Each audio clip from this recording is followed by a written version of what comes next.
O cientista soviético que tentou trazer os mortos de volta à vida. Caraca. Vida, morte. Dois opostos. Dois reinos completamente separados. Cruzou a fronteira, não tem volta, certo? Errado. Não para Sergei Brukhonenko. Sergei. Esse cientista da antiga União Soviética cruzou todos os limites, todas as fronteiras. Ele foi chamado de louco, ele foi esquecido, mas ele conseguiu o impossível. Vencer a morte. O que você vai ver agora são cenas fortes, mas são cenas Então morreu por quê? reais, é um caso real. Sergei Brukhonenko desafiou a ética, fez experimentos É que ele queria trazer de volta à vida quem morreu. Ele não queria ficar imortal, entendeu? que muitos consideraram sinistros, malignos até. Mas você vai descobrir hoje que muitos avanços que a gente tem na medicina agora... Se desse pra ser imortal, você queria ser imortal? Eu ia. Mas assim, sozinho, só você. Eu ia. Vendo geral se passando, rodando, anos e Eu anos. ia. foram visualizados lá atrás por esse cientista. Não querer, O não. cientista Eu que até usou morrer. Tá correto? É. Eu não tinha medo de morrer antes, não, mano. Depois que a Aurora nasceu, eu tenho. Mas eu acho que eu não tenho. Não é medo de morrer, né? Eu tenho medo de não conseguir ver ela crescer. até onde ninguém mais queria ir. A gente vai com ele para além da morte. E vamos voltar. A musiquinha aí também tá. Mas ao mesmo tempo pensar nisso é meio doido, né? É porque ter medo é meio que inútil, né? Porque não tem o que fazer, velho. Fala pessoal, Peter aqui. Bom, todo ser vivo já nasce com uma certeza. A morte tá lá no final da jornada. É o grande inimigo, é o desafio definitivo da existência. Para a medicina não existe obstáculo maior do que esse. O ser humano talvez seja o único animal com a consciência desses fatos, né? E justamente por isso a gente luta tanto para que a morte nunca chegue. Foi essa vontade de lutar que pautou todo o trabalho de Sergei Brukhonenko. Se você nunca ouviu falar dele, é porque ele foi esquecido até mesmo pelo país dele. Para muitos ele foi um monstro. A gente não tá aqui para julgar ninguém, ok? Mas para mostrar os fatos, para mostrar como que o Sergei Brukhonenko desafiou todos os limites, principalmente o limite da morte. Sergei Brukhonenko é o nosso protagonista de hoje. E eu garanto que você vai se impressionar. Mas antes, deixa eu falar com você, esse canal tá começando. Esse, se não me engano, é o 9º vídeo. Tá tão no começo que eu consigo contar os vídeos. Por que eu tô falando isso pra você? Porque a gente precisa muito da sua inscrição. É um canal que você vai falar assim, ah, Pedro, é um canal onde você conta casos reais, como o próprio nome diz. Mas é diferente. Não é um canal que eu conto casos reais como o evento em si, mas é sempre na perspectiva de uma pessoa, sabe? De uma pessoa contando. A gente vê pelos olhos dessa pessoa. Isso é diferente. A gente tem que fazer muita pesquisa para chegar nesse roteiro, para chegar nessas histórias para vocês. Então eu acho que é algo que vai agregar muito para vocês. Se vocês quiserem... Tem o algoritmo do Macete. Se inscrevam aqui nesse canal, ativa o sininho, vai ajudar muita gente nesse começo de trabalho. Obrigado de coração. Sergei Sergeyevich Brukhonenko nasceu em 30 de abril de 1890, na pequena cidade russa de Kozlov. Ele era filho de engenheiro civil e herdou do pai essa vontade de veio de um russo doido, né, cara? Porra. construir coisas. Sergei ainda era um adolescente quando fez sua primeira invenção, uma bicicleta. Mas bicicletas já existiam, claro.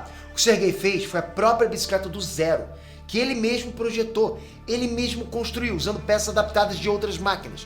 Não era uma bicicleta qualquer, era uma bicicleta diferente de todas as outras. Por quê? Porque esse era o talento do Sergei, olhar para o mundo e querer mudar o que já existia. Só que ele não iria seguir os passos do pai, ele iria construir coisas, mas não no mundo da engenharia. Sergei Brukhonenko foi para a capital Moscou para estudar medicina na mais conceituada universidade russa da época. O futuro parecia certo, garantido. O futuro como médico conceituado, entende? Com um diploma embaixo do braço. Infelizmente, ou felizmente... E aí, Cláudio, beleza, mano? O destino tinha outros planos para o Sergei. No ano que ele terminou a graduação em medicina, foi o ano que começou a Primeira Guerra Mundial. A Rússia não precisava de médicos nos hospitais ou nos postos de saúde ou nos consultórios. A Rússia precisava de médicos no campo de batalha, na linha de frente. Sergei saiu dos portões da faculdade diretamente para o inferno. Ele foi convocado como médico júnior de um pelotão de infantaria. Foi ali que o Sergei teve o primeiro contato com aquela que se tornaria a maior oponente dele, a morte. Ele viu a dor e o sofrimento de dezenas, centenas de soldados levados pela morte por causa dos ferimentos mais devastadores possíveis. Sergei se sentiu inútil. Ele não contabilizava as vidas que ele podia salvar, mas aquelas que ele perdia para a morte. Bastava um tiro, um estilhaço no pulmão, no coração ou numa artéria principal e o Sergei via a vida se esvaindo de soldados mais jovens do que ele. Vidas perdidas sem propósito. Não podia ser assim. Não devia ser assim. Sergei ficou com aquilo na cabeça, sabe? E se houvesse uma forma de prolongar a vida? Se houvesse uma forma de vencer a morte? Mesmo sem o coração, mesmo sem o pulmão, mesmo sem sangue, trazer aqueles soldados de volta à vida, de volta para as famílias deles. Se pelo menos fosse possível manter aqueles soldados longe da morte o tempo suficiente para operar os órgãos destruídos, fechar os ferimentos, estancar o sangue. Pô, dava... Em 1917, a Rússia saiu da Moleque, cara, deve ser uma situação muito engraçada, porque lá na Primeira Guerra Mundial, tecnologia nenhuma ainda, né? guerra para viver uma revolução. Em 1917, Sergei Brukhonenko voltou para casa trazendo um trauma que ele nunca conseguiria superar. Entre 1919 e 1926, ele trabalhou no Departamento de Patologia Clínica e Terapia do Hospital Militar de Lefortovo, nos arredores de Moscou. Ali, o inferno continuou. Ali, ele atendeu uma leva quase infinita de pacientes com tifo, pacientes com malária. Ali, de novo, ele viu a morte vencendo. De novo e de novo. Foi só em 1923, já com 33 anos, que Sergei Brukhonenko começou a se preparar para dar o troco, para reverter a morte. Em 1923, ele deixou de ser um médico que cuidava das doenças do dia a dia para se tornar um cientista obcecado com a maior de todas as doenças. Vou te falar, moleque, ele deve ter visto tanta gente morrendo, deve ter ficado bitolado. Ficou malucão. Pô. É, mano. Falou, porra, preciso parar com isso. O fim da vida foi quase acidental. Um estudo levou a outro. Sergei Brukhonenko estudou os efeitos da droga Suramin, capaz de induzir uma espécie de hemofilia artificial. Como assim? O sangue, sob efeito de Suramin, não coagulava.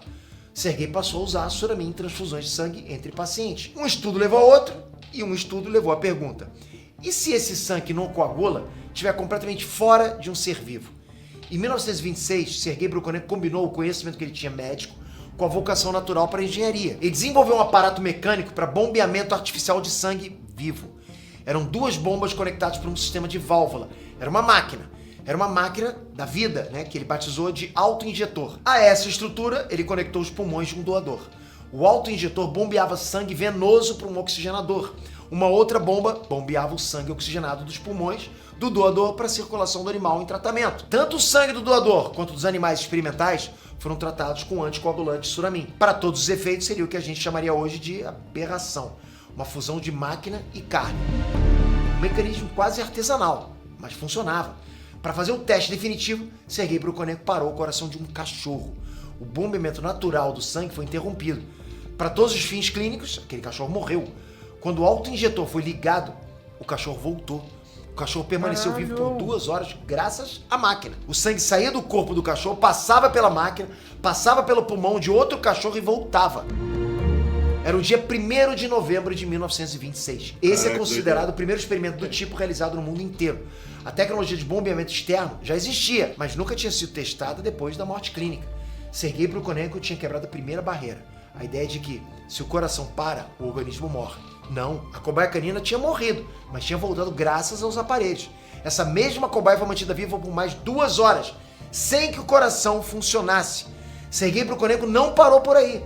Aquilo tinha sido só o primeiro passo, a primeira vitória contra a morte. Era pequena, mas era uma vitória inédita na história da humanidade.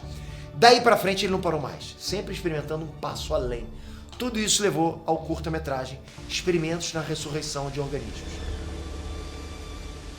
Não é uma obra de ficção, ok? É um documentário com o roteiro do próprio Sergei Brukhonenko e a participação dele. O documentário chocou a comunidade científica. É um registro reencarnado de todos os experimentos realizados. As you can imagine, technique is everything.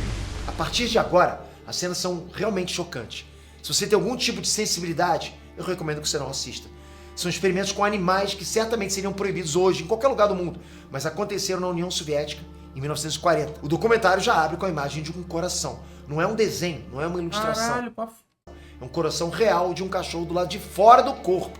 Esse coração está conectado a uma máquina por uma série de tubos plásticos. Tem sangue correndo por esses tubos.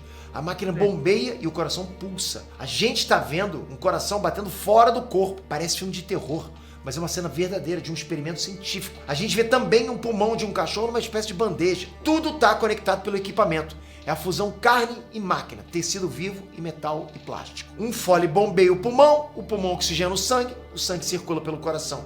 A gente vê também a máquina completa, sabe? O autoinjetor. O aparelho que permite que tudo isso funcione, mesmo fora de um corpo. Isso é vida? Isso é vencer a morte? Ou será que o Sergei Brukhonenko foi longe demais, brincou de Deus? A cena mais chocante vem depois. É uma cabeça. É uma cabeça de cachorro separada do corpo. Tudo que a gente conhece de vida e de morte diz que isso é impossível.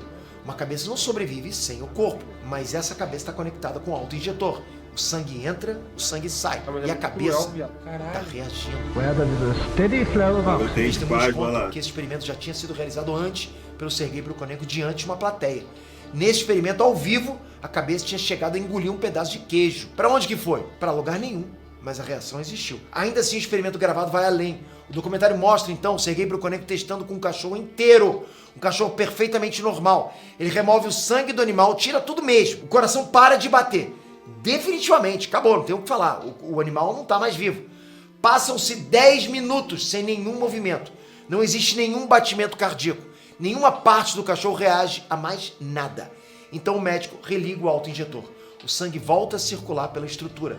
Pulmão, coração, cabeça. Pulmão, coração, cabeça. Depois de alguns minutos, o coração volta a bater sozinho. O pulmão volta a bombear sozinho. O cachorro acorda. O animal teve clinicamente morto por 10 minutos inteiros. E o experimento trouxe o bicho dos braços da morte. Segundo Sergei Brukhonenko, o cachorro levou uma vida normal depois disso. Qual a explicação para isso? Necromancia? O Dr. Brukhonenko conseguiu quebrar a barreira entre a vida e a morte e teria conseguido revolucionar a medicina? Bom, infelizmente, ou felizmente, o destino tinha outros planos para Sergei de novo. No mesmo ano em que ele gravou experimentos na ressurreição de organismos, foi o ano que começou a Segunda Guerra Mundial. Uma guerra muito mais devastadora, uma guerra muito mais pesada. Aí é foda, hein? O povo soviético. Passado do vilão, Como se a né? própria morte estivesse punindo uma nação inteira por causa dos experimentos. Não, acho que não. Cerca de 27 milhões de soviéticos morreram nessa guerra para deter a ameaça do nazismo. Cerca de 30% de toda a infraestrutura do país virou ruína. A economia foi destruída. Não tinha recursos para a pesquisa científica. A União Soviética precisava de médicos, não de cientistas com projetos estranhos. Sergei Brukhonenko só tentaria retomar os estudos dele em 1950, mas já era tarde demais. Nesse meio tempo, uma máquina muito mais sofisticada já tinha sido criada no Ocidente. Um pulmão artificial acoplado com um sistema de bombeamento. A medicina já tinha avançado além dos experimentos improvisados do Sergei. Durante uma década, Sergei Brukhonenko tentou conseguir verba com o governo soviético.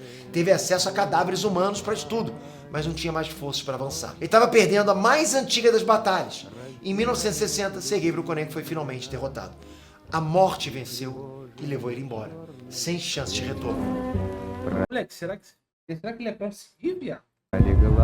5 Acho que não, né? Se tivesse conseguido, alguém ia continuar essa porra. anos depois do falecimento sim. dele, Sergei Brukhonenko ganhou uma medalha de mérito científico do governo soviético. As descobertas e experimentos dele ajudaram a avançar os procedimentos de cirurgia cardíaca na União Soviética e as pesquisas de sangue artificial.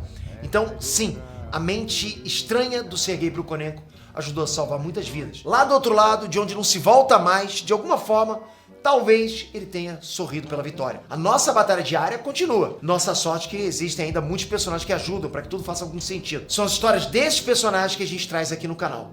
Hoje foi o dia do Sergei Brukhonenko. Ninguém. Eu espero que vocês tenham curtido. Agora comentem aqui embaixo se vocês já conheciam esse vídeo da ressurreição do cachorro. Vocês já conheciam esses experimentos? Também Vocês não. curtem esses casos mais bizarros ou vocês preferem vídeos mais pé no chão? Comenta, o canal depende da opinião de cada um de vocês. Também tô esperando sugestões Canal maneiro pra do vocês, Peter, pra mano. gente trazer algum caso real na opinião Sim, sempre de uma pessoa, né? Obrigado de coração, espero muito a inscrição de cada um de vocês. O mais importante nesse momento é a tua inscrição. É um projeto novo. E é bacana demais saber que você tá É isso.